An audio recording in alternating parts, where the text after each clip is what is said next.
সবাইকে ঈদ মোবারক জানিয়ে শুরু করছি আজকের অনুষ্ঠান। আশা করি আপনাদের ঈদ আনন্দময় হয়েছিল। সারাদিন সবার সাথে ভালো সময় কাটিয়েছেন আপনারা।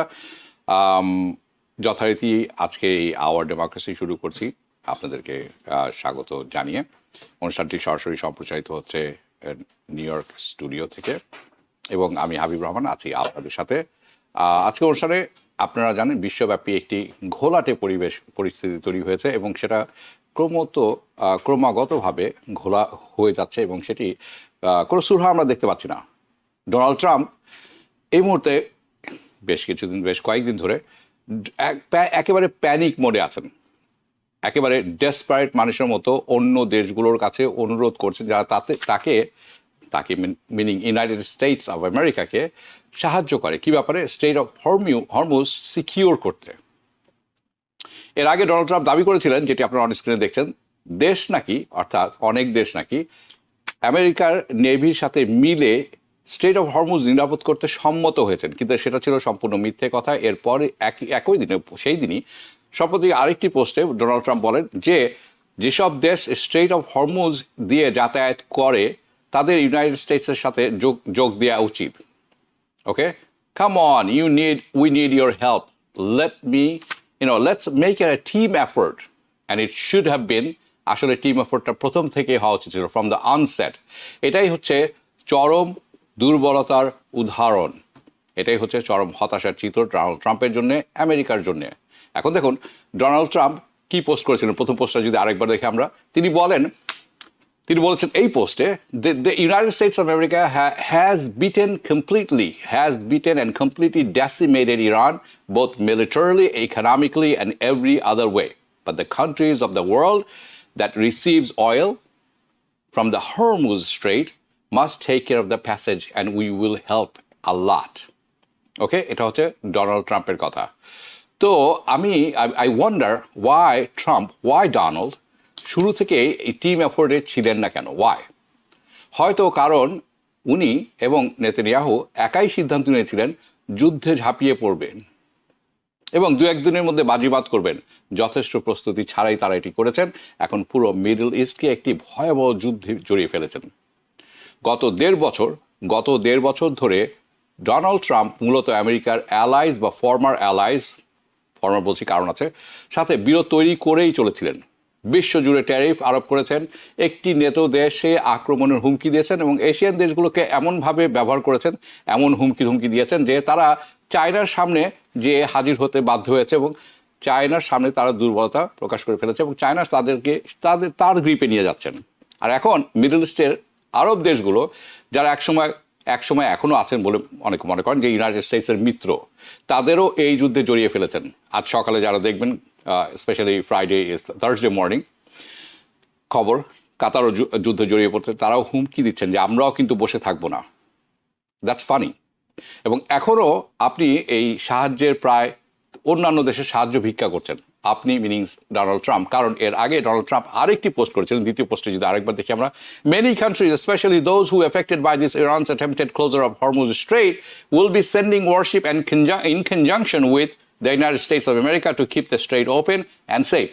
We have already destroyed 100% of Iranian military capabilities. এটাকে মিক্স মেসেজ বলবো নাকি সরাসরি বিভ্রান্তিকর এবং মিথ্যা বলবো, সেটা আপনারাই বিচার করে নেবেন। পুরো বিশ্ব জানে ইরান পুরোপুরি ধ্বংস হয়ে যায়নি। হ্যাঁ, ইউনাইটেড স্টেটস অ্যান্ড ইসরায়েল শক্ত আঘাত এনেছে, কিন্তু ইরান এর ইসলামিক রিপাবলিক রেজিম তারা কি করেছেন? ট্রান্সফার অফ পাওয়ার করেছেন। They have a transfer of power হয়েছে এবং কন্টিনিউটি বজায় রেখেছেন তাদের। একজন নতুন আয়াতুল্লাহ এসেছেন, তাদের অনেক টাফ জেনারেলস এখনও আগের মতোই রয়ে গেছেন। অনেক ক্ষেত্রে তাদের যে জেনারেলরা মারা গেছেন তাদের চেয়েও বেশি কঠোর, মারাত্মক এবং বিপজ্জনক। যত দীর্ঘ সময় ধরে ইরানের সাথে যুদ্ধ চলবে ততই বৈশ্বিক অর্থনীতি গভীর সংকটে পড়বে। ইরান ইতিমধ্যে স্ট্রেট অফ হরমুজ কার্যত বন্ধ করে দিয়েছে। বিশ্বের প্রায় 20% এনার্জি সাপ্লাই এই সমুদ্রপথ দিয়ে পরিবাহিত হয়ে থাকে। চায়না যে তেল আমদানি করে তার 40% এই হরমুজ প্রণালী দিয়ে এসে থাকে। বর্তমানে ক্রুড অয়েলের দাম প্রতি আজ সকালে আমি যখন দেখছিলাম $115 ব্যারেল, 110-15 থেকে উঠানামা করছে, যা যুদ্ধ শুরু হওয়ার পর থেকে প্রায় 45%, 45% বৃদ্ধি পেয়েছে।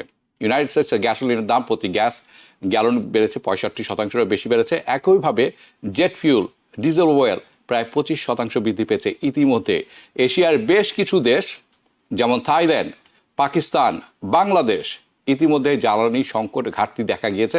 গ্যাস স্টেশনগুলোর সামনে দীর্ঘ লাইন তৈরি হয়েছে। ফিলিপাইন্সের সরকারি অফিসগুলো এখন 4 দিনের কর্মদিবস চলছে। মায়ানমার সরকার বলছেন অল্টারনেট দিনে গাড়ি চালাবেন। জাপান, যার প্রায় 90% মিডল ইস্ট থেকে আসে তেল, তারা তাদের কৌশলগত মজুদ থেকে 80 মিলিয়ন ব্যারেল অয়েল ছাড় দিয়েছেন, যা প্রায় 45 দিনের সরবরাহ। ইন্ডিয়া, যদিও ট্রাম্প অ্যাডমিনিস্ট্রেশন তাদেরকে এখন অনুমতি দিয়েছেন পূর্ব নিষেধাজ্ঞা বাদ দিয়ে যে তারা রাশিয়ান অয়েল কিছুদিনের জন্য কিনতে পারবেন, তবুও তারা সংকটে আছেন। বিশেষভাবে ক্ষতিগ্রস্ত হবে ইন্ডিয়া। এই দেশটি ইতিমধ্যেই লিকুইফাইড ন্যাচারাল গ্যাস এলএনজির তীব্র সংকটে ভুগছে, কারণ স্ট্রেট অফ হরমুজ দিয়ে ক্রুড অয়েলের প্রায় 84% এবং এলএনজি গ্যাসের 83% যায়, বেশিরভাগই আসে এশিয়ার বিভিন্ন দেশে, তার মধ্যে ইন্ডিয়া অন্যতম। যুদ্ধ শুরুর আগে নাইট্রোজেন ফার্টিলাইজারের দাম প্রতি শর্ট টন $460 থেকে $480 বিক্রয় হতো, এখন সেটি $520 থেকে $620 চলে গেছে। এর সরাসরি অর্থ হচ্ছে খাদ্যের দাম ব্যাপকভাবে বেড়ে যাবে। যখন কৌশলগতভাবে অয়েল রিজার্ভ বা মজুদ ফুরিয়ে যাবে, তখন তেলের দাম সহজেই $200 থেকে $300 পার ব্যারেল পর্যন্ত পৌঁছতে পারে। এতে করে বিশ্বব্যাপী এই ক্রিপলিং ইনফ্লেশন শুরু হয়ে যেতে পারে, একটি গ্লোবাল ডিপ্রেশন তৈরি হতে পারে। সেই অবস্থায় গ্লোবাল ইকোনমি কার্যত ফ্রি ফলে চলে যাবে এবং বিশ্বজুড়ে বিস্তৃত সামাজিক অস্থিরতা, সিভিল আনরেস্ট দেখা দিতে পারে। এই সংকট আরও বিপজ্জনক করে তুলছে এই যুদ্ধ রয়েছে আরও কয়েকটি ব্যাপার। তার কারণ কি, দুটি nuclear powerful Israel and United states রয়েছে 5,000 নিউক্লিয়ার ওয়ারহেড এবং ইসরায়েলের কাছে আছে 300 নিউক্লিয়ার ওয়ারহেড।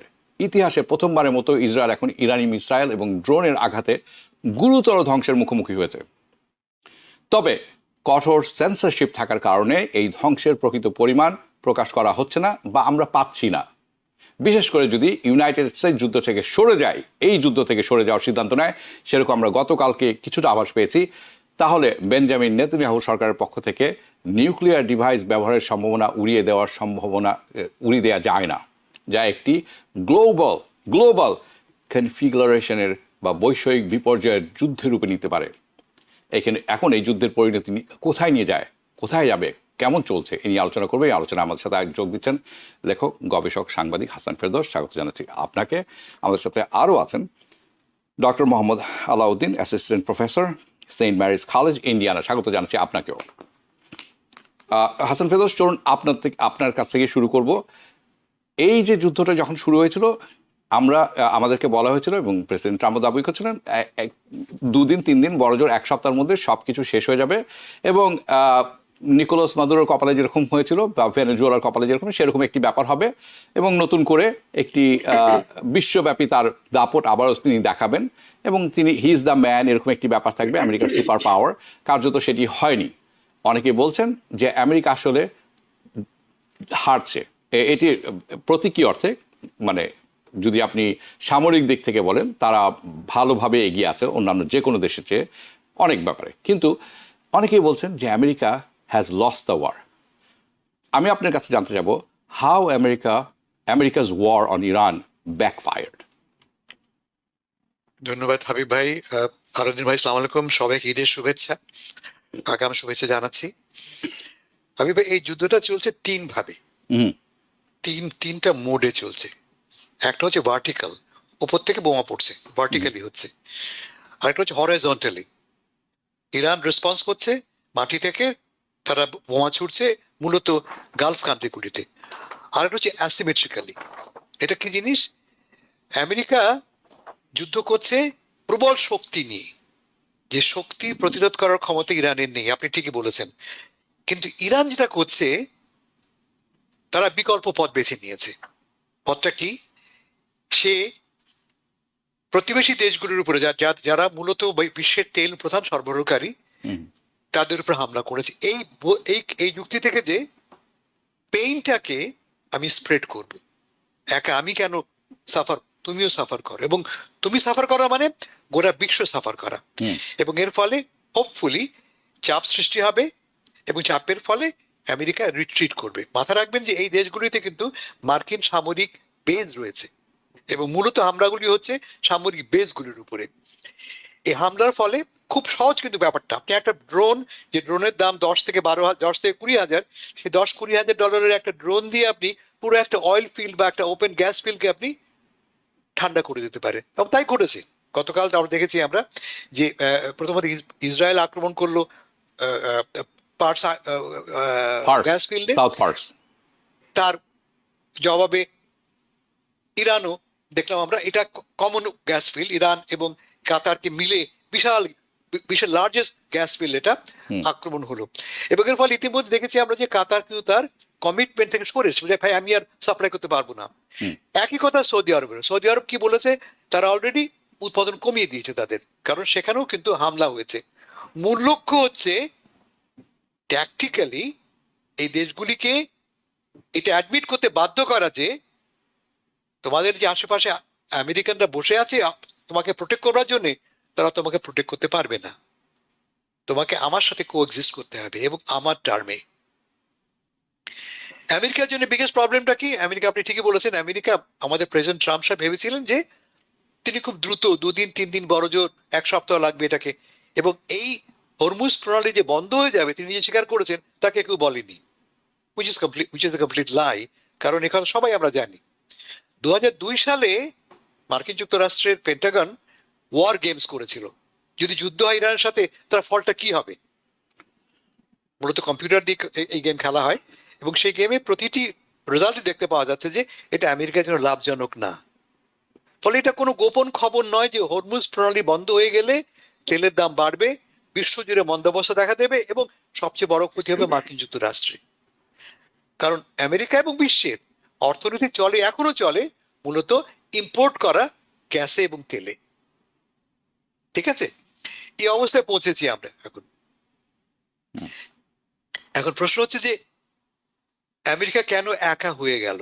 আপনি একটু আগে বুঝিয়ে বললেন, ডোনাল্ড ট্রাম্প সাহেব, দুটো বার্তা পেলাম আমরা। ডোনাল্ড ট্রাম্প সাহেব সাহায্য চেয়েছেন তার নেটো অ্যালায়ের কাছ থেকে। এর আগে বলি, এই যুদ্ধ তিনি এই সময় কেন গেলেন, এ নিয়ে কথা বলেছি আমরা, জাস্ট রিপিট করছি আমি, ঠিক এই সময় কেন গেলেন? তার দুটো প্রবাবলি কারণ আছে। এক হচ্ছে ভেনেজুয়েলায় মাদুরোকে গ্রেফতারের যে নাটকীয় স্পেকট্যাকুলার সাকসেস তিনি দেখেছেন, তিনি ভেবেছেন যে ইরানেও তাই সেই ঘটনা ঘটবে। এটা একটা। 2 নম্বর, এটা 3টা কারণ। সেকেন্ড কারণ, তাকে কনভিন্স করতে পেরেছিল ইসরায়েলের প্রধানমন্ত্রী নেতানিয়াহু যে এখনই সময় আক্রমণ করার, কারণ ইরান আগের যে কোনো সময়ের চেয়ে অনেক বেশি দুর্বল এখন, রাইট মোমেন্ট। বিবি নেতানিয়াহু যে বলেছে যে আমি 40 বছর ধরে ওয়েট করছি এই মোমেন্টটার জন্য, এবং ডোনাল্ড ট্রাম্প আমাকে সঙ্গ দেওয়াতে আমি সে লক্ষ্য অর্জনে এগিয়ে গেছি। এটা পরশুদিন তিনি বলেছেন, একাধিকবার রিপিট করেছেন তিনি। এটা থার্ড কারণ যেটা আমরা নিয়ে কথা বলি, তা হচ্ছে যে এই আক্রমণের ঠিক আগের দিন এনপিআর, ন্যাশনাল পাবলিক রেডিও, একটি রিপোর্ট প্রকাশ করে। তা হচ্ছে এই যে ডোনাল্ড ট্রাম্প 13 বছরের একটি মেয়ের সঙ্গে এপস্টিনের বাড়িতে 13 বছরের একটি মেয়ের সাথে ঘন্টার পর ঘন্টা কাটিয়েছেন। এই খবরটা যদি প্রকাশিত হয়, এবং ছবিও নাকি আছে শুনতে পাই, আমি আজকে শুনলাম একটু আগে পডকাস্টে, এপস্টিনের ম্যানশনে ভিডিও করা আছে, তার মানে ভিডিও প্রুফ আছে যে ডোনাল্ড ট্রাম্প সাহেব ঘন্টার পর ঘন্টা কাটাচ্ছেন এই বালিকার সাথে। এবং বালিকাটি এফবিআই কে ফরমালি অভিযোগও করেছিল, 3বার সাক্ষাৎকার দিয়েছে। সাক্ষাৎকারটি প্রথমে প্রকাশিত হয়নি, পরে চাপের মুখে পড়ে গত সপ্তাহে আংশিক রিলিজ করা হয়েছে।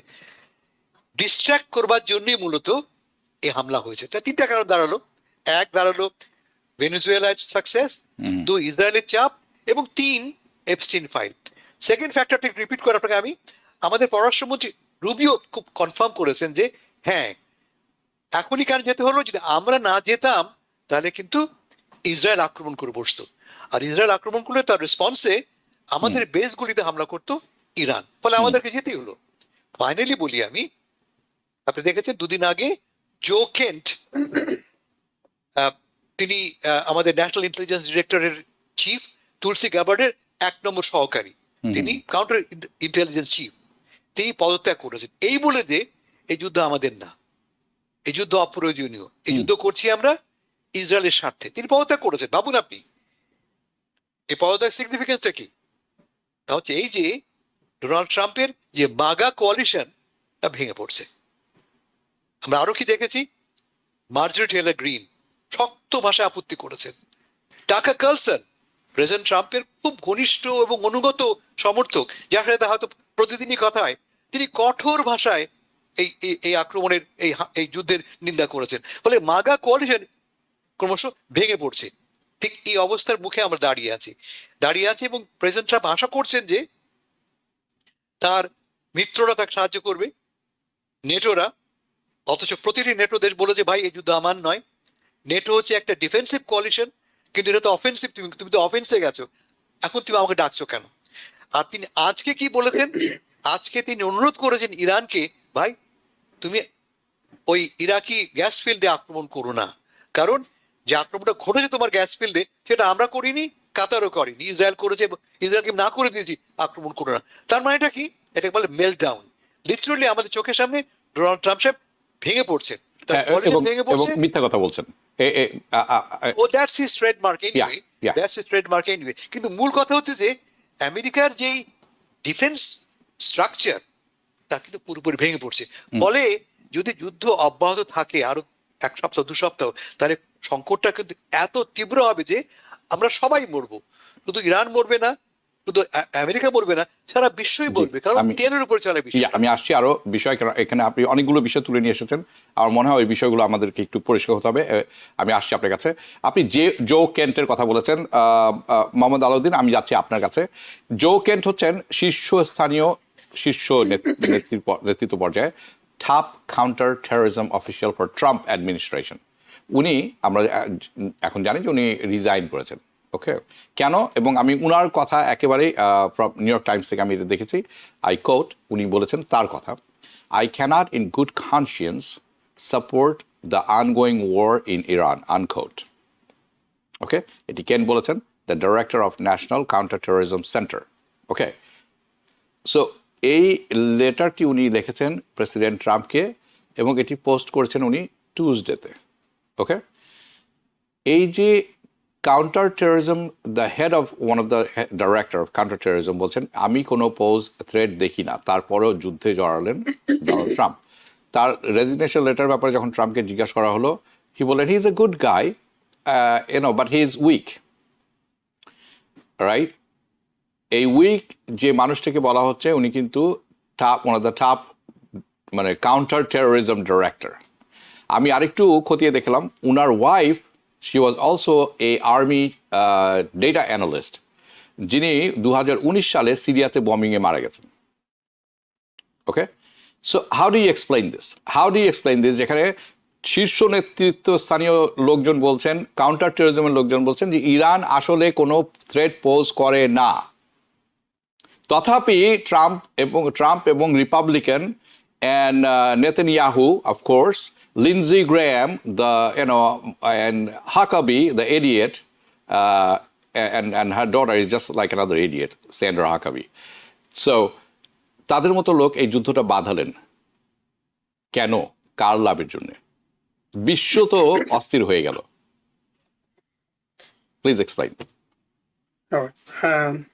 থ্যাংক ইউ হাবিব ভাই, এবং ঈদ মোবারক দর্শক যারা দেখছেন। আসলে ঈদ তো হচ্ছে আনন্দের মধ্যে অনেক কষ্টদায়ক টপিকে আমাদের কথা বলা লাগছে। বিশেষ করে আপনার এই সময়টাতে আমাদের সংহতি প্রকাশ করতে হয়। ইরানিয়ান জনগণ, যেখানে মেজরিটি মুসলিম, তারপরে তার সাথে লেবানন এবং ফিলিস্তিন সহ পুরো মিডল ইস্টে আমি জানি না যে এবার তাদের ঈদ সেলিব্রেশন কেমন হচ্ছে, বাট এটি আমাদের কাছে অবভিয়াস যে এই যুদ্ধ আসলে ভালো কিছু বয়ে আনেনি, এবং not for single nation, for the entire reason, and not for the entire reason. Hasan Ferdous ভাই অনেকগুলো বিষয় নিয়ে আসছেন যে this is actually A volatile situation for the entire world. তো আমি যেই আপনি যে প্রশ্নটা করেছেন যে আমি এই পুরো বিষয়টাকে দুই তিনটা জায়গা থেকে অ্যাঙ্গেল থেকে দেখার চেষ্টা করি। প্রথমত হচ্ছে যে আপনি যখন একটা যুদ্ধে এরকম একটা যুদ্ধে জড়াবেন আপনার আপনার লেজিটিমেসি প্রয়োজন হয়। সেই লেজিটিমেসি আমরা জানি এই যুদ্ধগুলোর ক্ষেত্রে বেশিরভাগ ক্ষেত্রে লেজিটিমেসি গুলো হচ্ছে যে কনস্ট্রাক্টেড বা ম্যানুফ্যাকচার, এটা বানানো লেজিটিমেসি, বাট স্টিল ওই বানানো লেজিটিমেসি অন্যরা এক্সকিউজ মি আপনার এক্সকিউজ মি সরি যারা আপনার হচ্ছে যে এলাই, যারা ওয়ার্ল্ডের আপনার যে আমেরিকার যারা এলাই তাদের কাছ থেকে সাপোর্টটা প্রত্যাশিত এবং তারা সাপোর্টটা করেন। সেটি আমরা হচ্ছে এর আগের যে যুদ্ধগুলো আপনার ইরাক এবং আফগানিস্তান যুদ্ধের ক্ষেত্রে আপনার তারা সেই লেজিটিমেসি আপনার স্পেসিফিকলি নেটো নেশনসগুলো থেকে তারা আদায় করিয়ে নিয়েছেন। কিন্তু এই যুদ্ধটার ক্ষেত্রে সেটি ব্যতিক্রম। তো আমি প্রথম যে কেন আজকে আমেরিকা একা, কেন এই ইরানের সাথে যুদ্ধে জড়ানোর বিষয়টা ব্যাকফায়ার করছে, সেটি যদি আপনি চিন্তা করতেন তাহলে প্রথমে এই জায়গাটা আসবে যে এই যুদ্ধে আপনার আমেরিকার যারা এলাই তাদেরকে সাথে নিয়ে যুদ্ধটা করা হয়নি। আমরা জানি ইরাক যুদ্ধে সাদ্দাম হোসেনের বিরুদ্ধে যে weapon of mass destruction which was a hoax, এবং আমেরিকা ইউনাইটেড নেশনসে এটা সে অ্যাকনোলেজও করেছে যে আমাদের কাছে ইন্টেলিজেন্স যে রিপোর্ট ছিল সেটা ইনকমপ্লিট ছিল, এই জন্য আমরা করেছি, even though they didn't apologize. So that's a different story. কিন্তু বিষয়টা হচ্ছে যে যখন যুদ্ধে গিয়েছিল সবার কিন্তু একটা সাপোর্ট ছিল। এই যুদ্ধটা ডিফারেন্ট, এখানে সে তার এলাইদের কাছ থেকে সাপোর্টটা নিতে পারেনি। তো সেটা তো বাইরের প্রবলেম। কিন্তু যেটা আরো ভয়ানক হয়ে উঠছে এই যুদ্ধে সেটি হচ্ছে তার ইন্টারনাল প্রবলেম। প্রথমত আমেরিকান নাগরিকদের মধ্যে একটা শ্রেণীর মধ্যে আপনার হচ্ছে যে একটা প্রতিবাদের একটা সুর দেখা যাচ্ছে এই যুদ্ধের ব্যাপারে। মেজরিটি এবং over 60% American they don't support this war at all. এবং তার উপরে এখন হচ্ছে অনেকের সামনে বেরিয়ে আসছেন। আমরা হচ্ছে মিডিয়াতে বা জার্নালিজম স্টাডিজে আমরা একটা থিওরি অনেক সময় আলাপ করি, স্পাইরাল অফ সাইলেন্স থিওরি, যে আপনি যখন বুঝবেন যে ক্লাইমেটটা আপনার বিপরীতে, আপনার একটা স্ট্রং ওপিনিয়ন থাকলেও অনেক সময় আপনার ওপিনিয়নটা আপনি বলবেন না। এই যুদ্ধে ইসরায়েলের স্বার্থ সংশ্লিষ্ট যে বিষয়গুলো যেটি অনেকটা রিভিলিং এবং যেটা প্রকটভাবে সামনে আসছে, সেই জায়গাটা নিয়ে অনেকে আগে জানলেও কথা বলতে পারতো না, কিন্তু এই যুদ্ধটা সবার মুখ অনেকটা খুলে দিয়েছে। তো আমি বলবো যে আমেরিকান গভর্নমেন্টের এটা একটা বড়, যে সাথে তার জনগণের সাথে একটা দূরত্ব তৈরি হচ্ছে। তারপরে তার আপনার বিভিন্ন কমিউনিটি, আপনার হচ্ছে মিডিয়া থেকে শুরু করে সিভিল সোসাইটি এবং হচ্ছে তার উইদিন দি অ্যাডমিনিস্ট্রেশন, যে আপনার জো ক্যান্টের যে রেজিগনেশনটা, তার রেজিগনেশনটা is a very significant one. সে বলছে যে কোনো ইমিনেন্ট থ্রেট নেই, এবং তার কাছে মনে হচ্ছে যে এই ওয়ারে আমরা এটি হচ্ছে আমেরিকান ইন্টারেস্টকে সার্ভ করছে না, যেটি হাসান ফেরদৌস ভাই বলছেন যে মাগা বা মেক আমেরিকা গ্রেট অ্যাগেন, এই যে আপনার ক্যাম্পেইন, সেই ক্যাম্পেইনের জায়গা থেকে বেরিয়ে এটি মূলত হচ্ছে ইসরায়েলের স্বার্থটাকে রক্ষা করার জন্য এই যুদ্ধে জড়ানো হয়েছে। তাহলে আপনার ন্যাশনাল কাউন্টার টেরোরিজম ডিরেক্টরের আপনার এই পজিশন থেকে বের হওয়া ইটস নট মানে সিম্পল থিং। তার উপরে আপনার ট্রাম্পের যে রেসপন্স বলছে যে সে I don't know him very well. আপনি বুঝতে পারছেন যে আপনি কি বলছেন? আপনি বলছেন যে ন্যাশনাল কাউন্টার টেরোরিজম একজন ডিরেক্টর পজিশনে আপনি একজনকে নিয়োগ দিয়েছেন যিনি হচ্ছে একজন প্রমিনেন্ট পার্সন, আপনি এখন বলছেন আপনি তাকে জানছেন না। তো এটিতে একটা ইনকনসিস্টেন্সি। তো আপনারা দেখেন যে আপনার এই যে আপনার resistance, opposition, disagreement from within, সেই জায়গা থেকে আমি বলবো যে শুধু America not as a warring party, but আপনার হচ্ছে যে ট্রাম্প অ্যাজ দ্য প্রেসিডেন্ট, সে নিজেই আজকে একাকী হয়ে পড়ছে। তো আমি সবকিছু মিলিয়ে যেই কথাটা বলতে চাই যে আসলে এটি এখন আমাদের কাছে পরিষ্কার হচ্ছে যে আমি ধরুন গতকালকে আমার গাড়িতে তেল ভরতে গিয়েছিলাম, আমার হচ্ছে $15 বেশি দিতে হলো রেগুলার থেকে। It's already probably 380। In general হচ্ছে আমরা হচ্ছে যে $2.5 বা তার থেকে একটু বেশি টাকা বেশি দিয়ে আমরা কিনি, কিন্তু এটা গতকালকে দেখলাম যে 389। তো আপনি দেখেন এখনো কিন্তু ফ্লো তো কমপ্লিটলি বন্ধ হয়নি, এখন তো রিজার্ভ আছে, রিজার্ভ দিয়ে চালাচ্ছে। কিন্তু যেভাবে আপনার হচ্ছে এন্টায়ার আপনার হচ্ছে এই যে মিডল ইস্টের যেই দেশগুলো, গালফ কান্ট্রিজ গুলো যেভাবে এফেক্টেড হয়েছে, তেল প্রোডাকশন যেভাবে এফেক্টেড হয়েছে, we see it is coming even big. তো আমি বলবো যে আপনার অনেকগুলো to just summarize like what way we can frame this. আপনি চিন্তা করেন যে আপনার নেটো অ্যালাইজ তাদের কাছ থেকে সাপোর্ট পায়নি। আপনার হচ্ছে যে ইসরায়েলের ইন্টারেস্ট আমেরিকার ইন্টারেস্টের উপরে, সেটি সবার কাছে ক্লিয়ার হলো। তারপর হচ্ছে আমেরিকার ভেতর থেকে আপনার রেজিস্ট্যান্স, তারপরে তার অ্যাডমিনিস্ট্রেশনের ট্রাম্প অ্যাডমিনিস্ট্রেশনের মধ্যে আপনার ভাঙ্গন। আর সর্বোপরি যেই গালফ কান্ট্রিগুলো আমেরিকার কে সাপোর্ট দিচ্ছে, তারা আজকে হাহাকার করছে আমেরিকার কাছে যে তোমরা ইরানকে হিট করো মারাত্মকভাবে, কিন্তু তারা নিজেরা করছে না। তার মানে হচ্ছে কি তারাও আজকে মারাত্মকভাবে এফেক্টেড। তো সবকিছু মিলে আপনি দেখেন যে you don't find even a single one in favour of America. So এই জায়গা থেকে আমার কাছে মনে হচ্ছে যে the entire world politics moving to a completely very complex and volatile directions. Yeah. Do you know what I think? I think Donald Trump is a fraud and a liar. And the people who give him money, they got him by this. And he's greedy. He's really greedy. And he will do insane things, no matter what. আমি আপনার সাথে একটু যোগ করি। আপনি যে এটা বলেছেন খুব দ্রুত। যে হ্যাঁ, আপনি যেটা বলছেন যে দেখুন আপনার যারা প্রেসিডেন্ট ট্রাম্পকে আপনার ফান্ড করেছে, তো আমেরিকাতে তো সেটি নতুন কিছু না। প্রত্যেক প্রেসিডেন্টকে ইলেকশন, হ্যাঁ এই ফ্যাক আরো যারা হচ্ছে আপনার কর্পোরেট থেকে শুরু করে বিভিন্ন অ্যাক্টর যারা সাপোর্ট করে, সেটি more or less it is clear to all of us. কিন্তু এর আগেও যেটি নেতানিয়াহু বলেছেন যে 40 ইয়ার্স ধরে তারা ওয়েট করছে, মিনিং 40 ইয়ার্স ধরে। এর আগে একজন আপনার হচ্ছে যে সিআই এর একজন আপনার ফর্মার একজন মানে ডিরেক্টর বলছিলেন যে আপনার নেতানিয়াহু গত 30-40 বছর ধরে প্রত্যেক আমেরিকান প্রেসিডেন্টকে রিকোয়েস্ট মানে প্রেস করতেন যে ইরানে হামলা করার জন্য। তো তারাও তো আপনার হচ্ছে ওই সুযোগগুলো তাদের কাছ থেকে নিয়েছে, কিন্তু তারা দে অ্যাসেস দি ইমপ্লিকেশন যে আপনার হামলা করলে তার প্রত্যাঘাতটা কি হবে, সেই আপনার হিসেব নিকেশটা তাদের কাছে ছিল, যে জন্য তারা কখনো ইরানে হামলা করার ব্যাপারে রাজি হননি। কিন্তু ট্রাম্প হচ্ছে আমার কাছে হচ্ছে একটা ট্র্যাপের মধ্যে পড়লেন, সেটি ইসরায়েলি ট্র্যাপ, নেতানিয়াহু ট্র্যাপ, এবং সেটার জন্য হচ্ছে এখন আমেরিকান জনগণকে আমেরিকাকে আপনার হচ্ছে কস্ট পে করতে হবে। He thinks he's the man. He's just an idiot. Anyway, আমি হাসান ফেরদৌস আপনার কাছে যাব। আমরা বেশ পরিষ্কারভাবে একটি কথা বুঝতে পারছি যে আমেরিকা একা হয়ে গেছে। এটি যদি কিছুদিন আগেও হতো, এটা মানে একটা অসম্ভব ব্যাপার কল্পনা করা যে ইউরোপিয়ান অ্যালাইজ তারা আমেরিকার সাথে আসবে না, যেটা আমরা দেখেছি সাদ্দাম হোসেনের বিরুদ্ধে, ইরাকের বিরুদ্ধে যুদ্ধে, বা লিবিয়ার বিরুদ্ধে যুদ্ধে নেটো সরাসরি জড়িত হয়ে গেছে। ইন আফ্রিকা সেম থিং আমরা দেখলাম। হ্যাঁ, যদি সরাসরি যুদ্ধে নাও জড়ান, তাদের মৌখিক সমর্থন থাকে, রাইট, সব কিছু থাকে। কিন্তু এবার আমরা দেখছি ভিন্ন ব্যাপারটি।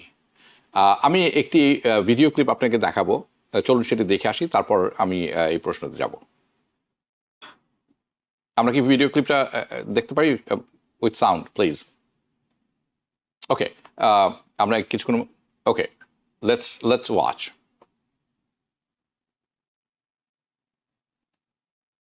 Nordic countries have been talking about, they have been reading your speech, and I don't think I have ever heard so many reflections on a speech from a colleague. But with everything going on now, with the war going on in Ukraine, US unfortunately lifting up sanctions on Russia, a war in Middle East, countries like ours have to stand together, we have to stick together, and we have to work together, and that is what we have committed ourselves to do. My question is on the war situation in Iran and the Middle East. I ask, it's in principle to all of you prime ministers, have you discussed or reached a Nordic-Canadian alignment regarding how to end this war? And what are your respective countries' analysis and contributions to such a solution? Or whose war is this really? Well, I think we are not part of this war. We did not initiate it, but we are all affected by it. So I think there's a clear call here that international law must be respected, and it should be the responsibility of the concerned parties to find ways of ending the hostilities that now have great impact around the world. Okay, Hasan Ferdous, যাচ্ছি আপনার কাছে। এই যে আমরা শুনলাম European যে আছেন তারা বলছেন যে এটা আমাদের যুদ্ধ নয়। আমি এটা কল্পনাই করতে পারি না যে ইউরোপ এই কথাটি বলবে, নেটোর সদস্যরা এই কথাটি বলবে। আমাদেরকে দয়া করে একটু এক্সপ্লেইন করুন কেন আমেরিকার অ্যালাইজ যারা আছে তারা আসছে না এই যে স্ট্রেট অফ হরমুজের রেস্কিউতে, এবং ডোনাল্ড ট্রাম্পের আহ্বানে সাড়া দিচ্ছে না কেন? ভাই আমরা বলি কোয়ালিশন অফ দ্য উইলিং, সবাই একমত হয়ে যুদ্ধ করি, যেমন করেছি আমরা আফগানিস্তানে, যেমন করেছি আমরা ইরাকে। 50টার মতো দেশ যুক্ত হয়েছে। এই যুক্ত হওয়ার আগে প্রায় 1.5 বছর ধরে এই কোয়ালিশন বিল্ড আপ করা হয়েছে।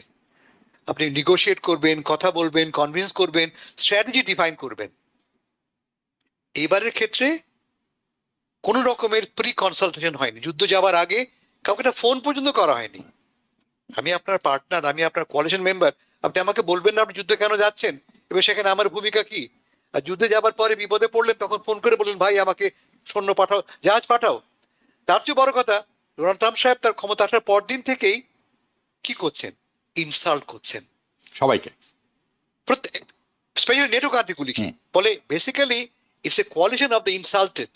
যদি কোয়ালিশন গঠন করাই হয় not of the willing but of the insulted, যাদেরকে আপনি অপমানিত করেছেন।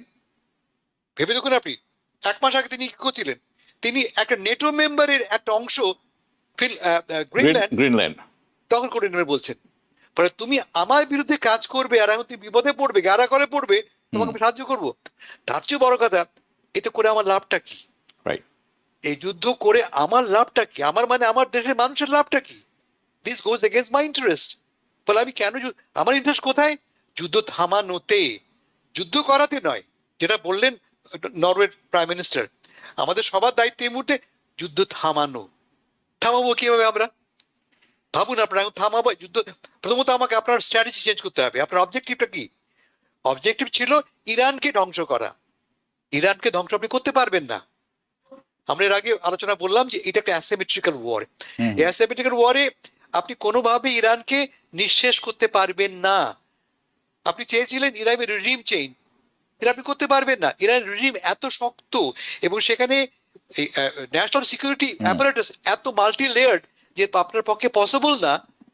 আপনি আশা করেছিলেন কি, যেটা কনভিন্স করেছিলেন নেতানিয়াহু ট্রাম্পকে, যে আমরা আক্রমণ করার পরেই দেখবেন একদিন পরে সমস্ত লোক জেগে উঠেছে, দেশব্যাপী বিক্ষোভ হচ্ছে। তা তো হয়নি। তার কারণটা কি? প্রথমত, যখন যুদ্ধ বাদে সবসময় সব দেশে কিন্তু মানুষ পতাকার নিচে সমবেত হয়। সেকেন্ড বড় কারণ, যুদ্ধটা করছে কার স্বার্থে? ইসরায়েলের স্বার্থে। মধ্যপ্রাচ্যে 99% লোক ইসরায়েলের বিরুদ্ধে, 99% লোক। ইরাকের 60% লোক হচ্ছে শিয়া। মধ্যপ্রাচ্যের প্রায় প্রতিটি দেশেই, সৌদি আরবে, বাহরাইনে, ওমানে, ইউএইতে সিগনিফিকেন্ট নাম্বার অফ পিপল আর শিয়া। চমৎকার লেখা লিখেছেন ফাতেমা ভুট্টো, ভুট্টো সাহেবের কন্যা। তিনি বলছেন যে এর ফলে, এই যুদ্ধের ফলে শিয়াদের মধ্যে একটা ধর্মযুদ্ধের প্রবণতা করে উঠবে। ইট মাইট বিকাম এ রিলিজিয়াস ওয়ার। এই কারণ আপনি আক্রমণ করছেন আমার জাতি গোষ্ঠীকে। আপনি দেখেছেন পাকিস্তানে কি ঘটেছে। পাকিস্তানে প্রায় 150 লোক মারা গেছে এই যুদ্ধের প্রতিবাদ করতে যেয়ে। সো একটা ইনভার্টেন্ট রেজাল্ট হচ্ছে যুদ্ধের, যে আপনি বেসিক্যালি শিয়াদেরকে ইউনিফাই করে ফেলছেন। ভেবেছিলেন আপনি যে বোমা ফেললাম সঙ্গে সঙ্গে দেশের মানুষ জেগে উঠবে, বিক্ষোভ হবে। প্লাস এটা বলে রাখা ভালো যে ইরানের গভর্নমেন্ট খুব রিপ্রেসিভ গভর্নমেন্ট, একটা মিলিটারি, কোয়াজি মিলিটারি গভর্নমেন্ট, খুব রিপ্রেসিভ। মাত্র 1 মাস আগে দেখেছি আমরা কি প্রায় 17,000 লোককে তারা খুন করেছে, মেরে ফেলেছে। এই অবস্থায় যুদ্ধটা বাঁধালেন এই ভেবে যে যুদ্ধ করা শুরুর সঙ্গে সঙ্গে দেশের মধ্যে জেগে উঠবে। আপনি আরো কি করলেন? কোথাকার কোন রেজা পাহলেভি ডেকে আনলেন আপনি, তাকে আপনি প্রমোট করলেন যে এ হবে পরবর্তী প্রেসিডেন্ট। 47 বছর আগে ইরানের লোকরা এই পাহলেভি সরকারের বিরুদ্ধে লড়াই করেছে, তাকে কান ধরে ক্ষমতা থেকে নামিয়ে এনেছে। আপনি আশা করেন যে তাকে আবারও সেই একই ডাইনেস্টিকে, যার কোনো গ্রহণযোগ্যতাই নেই, তাকে আবার রেস্টোর করবে? এটা কখন হতে পারে? ফলে সব মিসক্যালকুলেশন, প্রতিটি ক্ষেত্রে অঙ্কটা ভুল ছিল। কারণটা কি? কারণ হচ্ছে যে যুদ্ধ করবার আগে নিয়ম হচ্ছে ডেলিবারেট করা, আলোচনা করা, স্ট্র্যাটেজি ঠিক করা। কোনো কিছু তো হয়নি, সবকিছু একজন লোকের মাথার মধ্যে। উনি বলছেন আমার গাট ফিলিং। যুদ্ধ কি গাট ফিলিং দিয়ে? রাইট। যুদ্ধ হয় স্ট্র্যাটেজি দিয়ে। এন্ড দ্যাট ইজ ওয়াই আমাদের আজকে এই প্রেডিকামেন্টে পড়তে হচ্ছে। আর আরো কয়েকটি ব্যাপার আছে যেরকম ইউরোপিয়ান দেশগুলো কিন্তু জ্বালানির জন্য সম্পূর্ণভাবে রাশিয়ার উপরে ডিপেন্ডেন্ট ছিল। ইউক্রেন রাশিয়া ওয়ারের কারণে তারা এখন সেক্ষেত্রেও খুব একটা সুবিধা করতে পারছে না, জ্বালানি তেলের তাদের দরকার। এখন যদি ইরান থেকেও চিপ গ্যাস তারা নিতে না পারে বা অন্য মাধ্যমে নিতে না পারে, ইটস এ প্রবলেম। ইরান থেকে তারা সরাসরি নিচ্ছিল না, ইন্ডিয়া ক্রয় করছিল ইরান থেকে, সেটি আবার চলে যাচ্ছিল ইউরোপে। আবার এখানে আছে ভেনেজুয়েলা, তাদেরও যে তেলের সম্পদ আছে, সেখানেও যদি তেল না পাওয়া যায়, Europe could be in serious trouble. Okay, আমি এই প্রসঙ্গে থাকতে চাই। আমরা জানতে পারছি যে সৌদি আরব আমরা জানি যে ইসরায়েলের প্ররোচনায় এই যুদ্ধটি শুরু করেছেন president Trump. There is no question about this, সবাই জানেন এটা। কিন্তু আমরা এখন জানতে পারছি আরো যে এখানে সৌদি আরবও যুক্ত। ডক্টর মোহাম্মদ আলাউদ্দিন, আমি যাচ্ছি আপনার কাছে। Why is that? Saudi Arab কি পাবে এখানে? সবাই জানে যে গ্রেটার ইসরায়েলের একটি প্রজেক্ট আছে, জায়নিস্টদের। যদি ইরানকে ভালো মতো দমিয়ে দিতে পারে ইসরায়েল এইবার বা পরের বার বা তার পরের বার, উই ডোন্ট নো, তাহলে তাদের যে অভিলাষ আছে সেটি চরিতার্থ হবে। What is there for Saudi Arabia? Please explain. ধন্যবাদ। আসলে আপনি যে প্রশ্নটা করেছেন, যারা আপনার হচ্ছে যে জিও পলিটিক্যাল এবং সিকিউরিটি অ্যানালিসিস করেন, এগুলো স্টাডি করেন, তারা অনেক ভালো বলতে পারবেন। আমি আমার জ্ঞানে যতটুকু আমি বুঝি বা যেটি আপনার হচ্ছে অনেক বেশি অ্যাপারেন্ট, সেখান থেকে যেটি বুঝি সেটি হচ্ছে যে আপনি যদি মিডল ইস্ট এন্টায়ার রিজনটাকে যদি আপনি কল্পনা করেন, সেখানে আপনার মিলিটারি এবং হচ্ছে যে স্পেসিফিকলি আপনার গাজা ওয়ারের সময় যেভাবে, তার আগে আপনার হচ্ছে যে আপনার লেবাননে হেজবুল্লাহ, তারপর আপনার হচ্ছে যে প্যালেস্টাইনে হামাস, এরপর ইয়েমেনে হুটি, এই জায়গাগুলোতে আপনার যে প্রক্সিস, সো কল প্রক্সিস, এই প্রক্সিসগুলোকে যেই পাওয়ারটা পেছন থেকে আপনার হচ্ছে যে সাপোর্টটা দিচ্ছিল, সেই সাপোর্টটা হচ্ছে ইরান। এখন আপনি যদি সাম্প্রতিক আপনার রাজনৈতিক পরিক্রমা বা প্রভাব যদি আপনি দেখেন মিডল ইস্ট কেন্দ্রিক, তাহলে আপনি দেখবেন যে ইউএই এবং হচ্ছে সৌদি আরবিয়া, তাদের দুইটা দেশেরই রিজিওনালি তাদের আপনার হচ্ছে মডেল হওয়ার একটা খায়েশ তারা বিভিন্নভাবে আপনার হচ্ছে প্রকাশ করছে, not just by words but with their actions as well. সেটা কেমন? আপনি দেখেন সুদানে এবং ইয়েমেনে যে যুদ্ধ, সেই দুইটা জায়গাতে আপনার ইউএই এবং সৌদি আরব দুটো দেশে আপনার হচ্ছে ইনভলভ ওই দুইটা কনফ্লিক্টে। তো এখন আলটিমেটলি আপনি যদি একটু দূরে গিয়ে যদি আপনি হিসাবে যদি চিন্তা করেন, তাহলে ইউএই এবং সৌদি আরবের সাথে আপনার যে কনফ্রন্টেশনটা আসলে অরিজিনালি প্রক্সিদের মাধ্যমে আপনার ইরানের সাথে হচ্ছে। সো ইরান যদি আপনার মিলিটারিলি এবং তার যে টেন্টাকল বা তার যে আপনার পাখা গজাচ্ছে চতুর্দিকে, সেটি আমার কাছে মনে হচ্ছে যে সেই জায়গাটাকে চ্যালেঞ্জ করা, সেটাকে নিশ্চিহ্ন করাটাই সৌদি আরব এবং হচ্ছে সাথে ইউএইর আপনার আকাঙ্ক্ষা থাকতে পারে। সেই জায়গা থেকে আপনার যখন আপনার ইসরায়েল এবং ইরান ইউএসএ যখন ইরানে অ্যাটাক করলো, সেখানে পেছন থেকে তাদের মদদের যেই খবরটা আমরা পেয়েছি, এটি খুবই দুঃখজনক নিঃসন্দেহে, কিন্তু সেখানে আছে। আবার অন্যদিকে আরো একটা ডাইনামিক্স আছে, সেটি হচ্ছে যে আপনারা যদি গাজা কনফ্লিক্টের আগের অবস্থায় যদি ফিরে যান, তখন আপনি যদি সিচুয়েশনটা চিন্তা করেন, আপনার খেয়াল আছে কিনা যে আপনার পক্ষ থেকে যে হামাসের একজন লিডার বলেছিলেন যে আমরা আমাদের যে অ্যাটাকটা করেছি, সেই অ্যাটাকটা যে উদ্দেশ্য করেছি সেটি সাকসেস। সেই উদ্দেশ্যটা কি ছিল? যে Palestine was almost a dead issue, যে we brought back to the table, এই কথাটা তারা বলেছিলেন। তো আপনি দেখেন তখন কি হচ্ছিল, তখন আপনার হচ্ছে আরব কান্ট্রিগুলোর সাথে ইসরায়েলের আপনার হচ্ছে যে রিলেশনস নর্মালাইজ করা হচ্ছিল এবং সেটা একেবারে চূড়ান্ত পর্যায়ে পৌঁছেছিল। তাহলে আপনি দেখেন স্ট্র্যাটেজিক্যালি আপনার হচ্ছে ইসরায়েল এবং সৌদি আরব, তারা হচ্ছে যে they are on the same page. তাহলে আপনি ইরান হচ্ছে যে arch enemy of Israel, political and military আপনার opponent indirectly of Saudi Arab and UAE. তাহলে ওই জায়গা থেকে আমার কাছে যেটি মনে হচ্ছে যে ইরানের যদি রেজিম চেঞ্জ হয়, তাহলে তাদের এই একটা জায়গা, তাদের জায়গাটা অনেকটা ক্লিয়ার হয়ে যায়। এবং তাদের সামনে আর কোনো থ্রেট থাকে না, এবং তার যে প্রক্সিস গুলো আপনার ডেভেলপ হচ্ছিল যেগুলো ইরান সৌদি আরবের স্বার্থকে বা ইউ এর স্বার্থকে চ্যালেঞ্জ করছিল, তারাও তখন উইক হইতে বাধ্য হবে। So this is how I understand, I see, যে এখানে ডাইনামিক্স গুলো কিছু আপনার ডিরেক্ট আছে, কিছু ইনডিরেক্ট আছে, but That's what you think. Hasan Ferdous, যাচ্ছে আপনার কাছে, ডু ইউ এগ্রি এই বিষয়ে? আমি এই বিষয়ে থাকছি কারণ আমার মনে হয় একটু পরিষ্কার হওয়া দরকার আমাদের।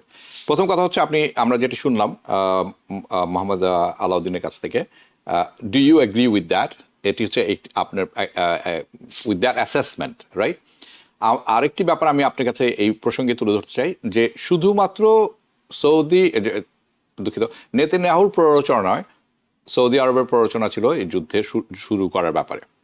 এখন আমরা মানে নতুন করে, this is from Jerusalem Post, you saw it, আমিও দেখেছি আপনার সৌজন্যে। সেটি হচ্ছে যে তারা বলছে, জেরুজালেম পোস্ট, যে সৌদি ক্রাউন প্রিন্স জোর দাবি তুলছেন প্রেসিডেন্ট ট্রাম্পের কাছে, কিপ হিটিং ইরান, যেখানে পুরো বিশ্ব চাচ্ছে যে পরিস্থিতি যাতে একটু ঠান্ডা হয়, যুদ্ধটা যাতে শেষ হয় এবং একটি কোনো সুরাহা আসে। সেখানে এই জেরুজালেম পোস্ট এই রিপোর্ট করছেন যে crown prince of Saudi Arabia Mohammad bin Salman has been advising President Donald Trump to keep, and I quote, keep hitting Iranians hard. কে জানাচ্ছে এটি? আবার তারা বলছেন, সোর্সটা হচ্ছে তাদের White House official told the New York Times in a published report, যেটি গত রবিবার বের হচ্ছে, ওয়াশিংটন পোস্ট, দুঃখিত। সো এই যে ব্যাপারটি আছে, এই ব্যাপারের সাথে তার আরেকটু যোগ করি, সেটা হচ্ছে এটা ইট ফলোজ দ্য সেম অ্যাডভাইস, যেটি সাউদি লেট কিং, মারা গেছেন সাউদি পরলোকগত যে উনি আছেন সৌদি কিং আবদুল্লাহ, যিনি আমরা জানি রিপোর্টেডলি বলেছিলেন ওয়াশিংটনকে, অর্থাৎ the white house, repeatedly, cut off the head of snake. Please explain, সবাই যাতে বুঝতে পারি আমরা। হাবিব ভাই, সৌদিদের সাথে, মানে আরবদের সাথে পারস্যদের লড়াই আজকের নয়, জি, 5000 বছরের। জি, এই অঞ্চলের এই অঞ্চলের সবচেয়ে পুরনো সভ্যতা পারস্য সভ্যতা, এবং এদের রাইভালরিটার বয়সও কিন্তু অতটা। আরব এই যে সভ্যতা বলে কোন সভ্যতা ছিল না, এই আরব দেশগুলো তো বানানো হয়েছে আর্টিফিশিয়ালি। কারেক্ট। প্রথম ওয়ার্ল্ড ওয়ারের পরে, 1930s and 1920s and later, তেল আবিষ্কারের পরে এই দেশগুলি তাদের আজকের যে চেহারা তা প্রকাশিত হওয়া শুরু করে। তার আগে ছিল তারা Ottoman empire, it was part of the Ottoman Empire before that. Exactly. এটা তেল আবিষ্কারের পরেই তার একমাত্র নিজের পায়ে দাঁড়ানো শুরু করেছে, এবং ক্রমান্বয়ে আরো আপনি দেখেন সৌদি আরব বিশেষ করে এখন এই অঞ্চলের একটা প্রধান অর্থনৈতিক এবং সামরিক শক্তিও বটে। এবং সৌদি আরব মনে করছে যে আমার প্রধান শত্রু কে এই অঞ্চলে, কে আমার প্রধান কম্পিটিটর? The Persians. আমাকে ঠেকাতে পারে কে একমাত্র? ইসরায়েল নয়, আমেরিকা নয়, আমার প্রধান শত্রু হচ্ছে ইরান। যে কথা কিং আবদুল্লাহ বলেছিলেন প্রেসিডেন্ট বুশকে 30 বছর আগে, মাথাটা কেটে ফেলো সাপের, এই সাপ আমাকে ছোবল দিতে পারে। এই কথা তিনি কেন বলছিলেন? কারণ তিনি জানে যে বলবো অ্যাসিমেট্রিক্যাল ওয়ার, খুব সহজে ইরান আমার উপরে আক্রমণ করতে পারে এবং আমাকে ক্ষতিগ্রস্ত করতে পারে। কেমন? এটা একটা দিক। দ্বিতীয় দিক, এমবিএস এর ভিশনটাকে আপনারা জানেন, তার ভিশন 2035, তিনি যে ভিশন প্রেজেন্ট করেছেন, কমপ্লিট ট্রান্সফর্ম করে ফেলবেন সৌদি আরবকে। তিনি 2030 এটা একটা প্রধান কমার্শিয়াল ফিনান্সিয়াল হাব তিনি বানাবেন। ডিপেন্ড করে almost entirely on one thing, two things, continue flow of the oil resources, আর দুই হচ্ছে স্ট্যাবিলিটি। স্ট্যাবিলিটি না থাকলে এই অঞ্চল শুধু সৌদি নয়, কুয়েত নয়, বাহরাইন নয়, ওমান নয়, আমরা বলতাম কি safe haven. Dubai was one of the most safe haven. Dubai আমরা ইনভেস্ট করতে দেখেছি, সবাই ইনভেস্ট করছে, কেন? সবাই বাড়ি ঘর কিনছে, সবাই অ্যাপার্টমেন্ট কিনছে।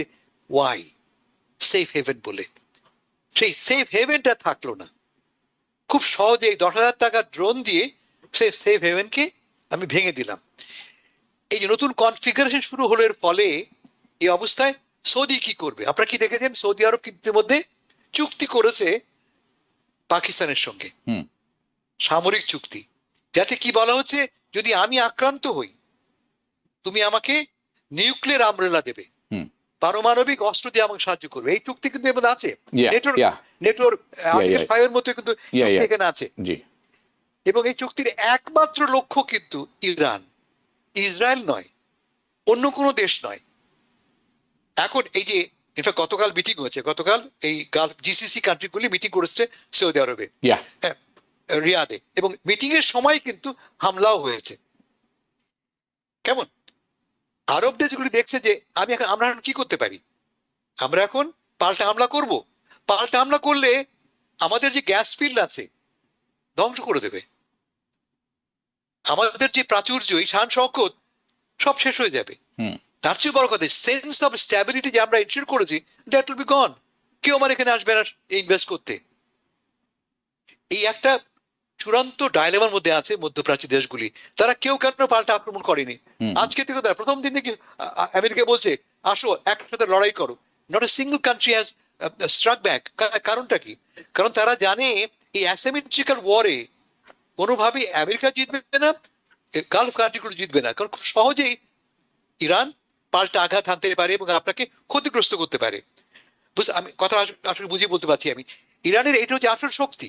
আমি শেষ কথা বলি এখন। ধরো যাক আগামীকাল আমেরিকা বললো আমি উইথড্র করে নিচ্ছি, যুদ্ধ থামিয়ে দিলাম। প্রেসিডেন্ট ট্রাম্প সাহেব বললেন যে okay, I have won, I withdraw. Yeah, Iran কি বলবে? ইরান কি বলবে আমি উইথড্র করলাম? নো। ইরান মেসে নো, আমি তো আমার তো যুদ্ধ শেষ হয়নি এখন। এবং তাদের কিন্তু দাবি আছে, তিনটি বড় দাবি আছে। এক্স্যাক্টলি। তারা প্রথম দাবি হচ্ছে যে আমি যদি কালকে যুদ্ধ বন্ধও করে দিই, আমি পরশুদিন আবার যুদ্ধ হবে না, তার গ্যারান্টি কোথায়? দুদিন পরে ইসরায়েল আবার আমাকে হামলা করবে না, তার গ্যারান্টি কোথায়? ফলে একটা খুবই জটিল এবং অত্যন্ত মানে মাল্টি লেয়ার্ড একটা পর্যায়ে পৌঁছেছি আমরা। আমি অন্ততপক্ষে এ থেকে বেরিয়ে আসার কোনো পথ দেখতে পাচ্ছি না এই মুহূর্তে। ওকে, ধন্যবাদ আপনাকে। এবং সবাই কিন্তু এটিই বলছেন। So Trump, it's easy to start a war. Try backing out from it. See if আমাদেরকে সবসময় এই ট্রাম্প বলে থাকে, I am the only one who can make thing happens. We want to see how you come out of this mess, right? কারণ সামনে কিন্তু March মাসে কিন্তু অনেক প্রাইমারি হয়ে গেল, নভেম্বরে কিন্তু election. I don't think he's going to escape this one. And I can assure you, he's not escaping this. কারণ এটার আমরা যেটা ইলিনয় দেখলাম, টেক্সাসে দেখছি, ফ্লোরিডাতে দেখছি, the tidbits of the highlights of the primary elections, Trump and Republicans are not looking good. And they will be heavily punished. কিন্তু ছোট্ট করে আমি যাব মোহাম্মদ আলাউদ্দিন আপনার কাছে। এই যে হাসান ফেরদৌস শেষের দিকে বলছিলেন যে গলফ কান্ট্রিরা কিন্তু মিট করেছে, ইউএইর প্রেসিডেন্ট যে আছেন বিন সালমান এবং ইউএইর প্রেসিডেন্ট মোহাম্মদ বিন জায়েদ, তারা মানডেতে বসেছিলেন। তারা বলছেন যে গলফ কান্ট্রিরা অ্যাভয়েড করবে ডাইরেক্ট কনফ্রন্টেশন উইথ তেহরান। আল আরবিয়া এই রিপোর্টটি করেছে। আপনার কাছে আমার প্রশ্ন, যেই সেফ হেভেনটি তারা গড়ে তুলেছিল, সৌদি, কাতার, তাদের জন্য যেই অর্থ প্রাচুর্য নিয়ে এসেছে বিশ্বব্যাপী, যেই ইন্টারন্যাশনাল ফ্লাইটসের হাব তৈরি হয়েছে এবং লক্ষ লক্ষ কর্মী এখানে কাজ করছে, তো এই গলফ কান্ট্রিগুলো ব্যাপকভাবে ক্ষতিগ্রস্ত হলো, কিছু করুক আর না করুক, যতই তারা কথা বলুক এখন। অন্যদিকে তৃতীয় বিশ্বের যারা অনুন্নত দেশগুলোর প্রচুর পরিমাণ শ্রমিক এখানে কাজ করে থাকেন, এই মুহূর্তে তারাও কিন্তু তারা কি করবেন তারা জানেন না, তাদের পরবর্তী জীবিকা নির্বাহ কি হবে, অর্থাৎ ব্যাপক অর্থনৈতিক একটা ক্রাশ আসছে। How do you see it? You don't have a whole lot of time. Please be precise. দেখুন, এটা আসলে আপনার আমাদের হাসান ফেরদৌস ভাই বেশ কিছু কথা বলেছেন যে মিডল ইস্টের যে কমপ্লেক্স একটা আপনার ডাইলেমা যেটা পড়ছে। একটা জিনিস অবভিয়াস যে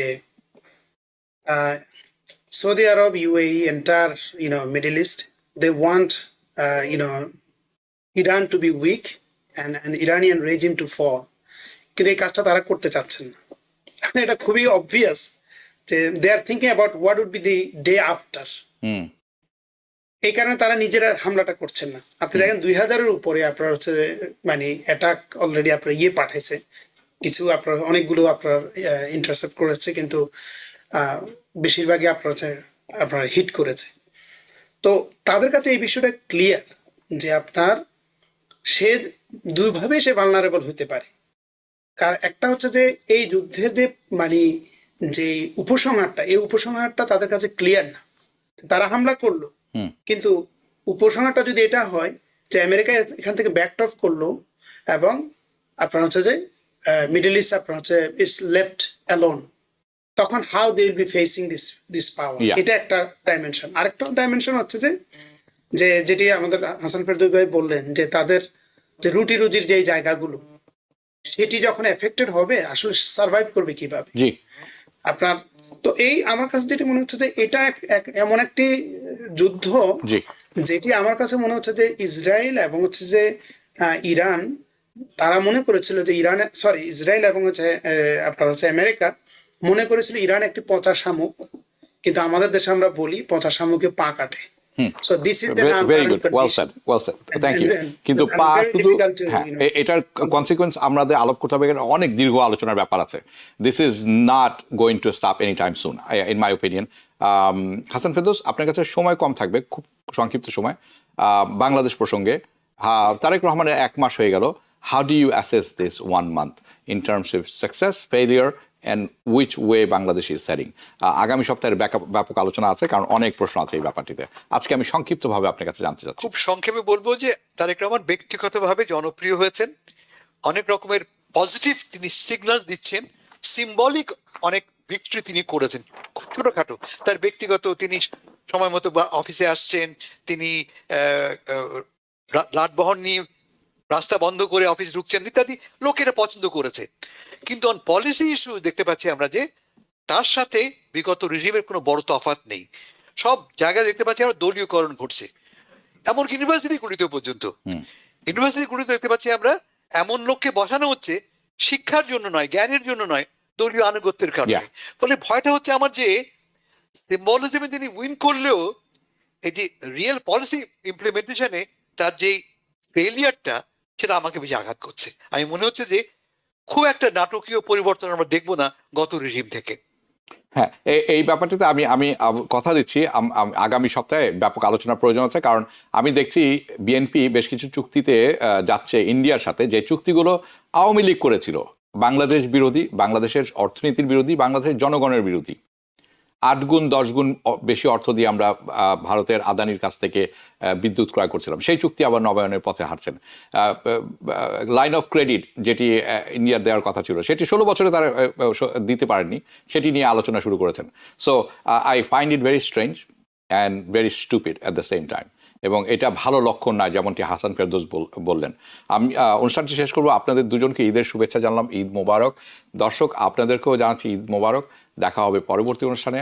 ভালো থাকবেন সবাই, শুভরাত্রি।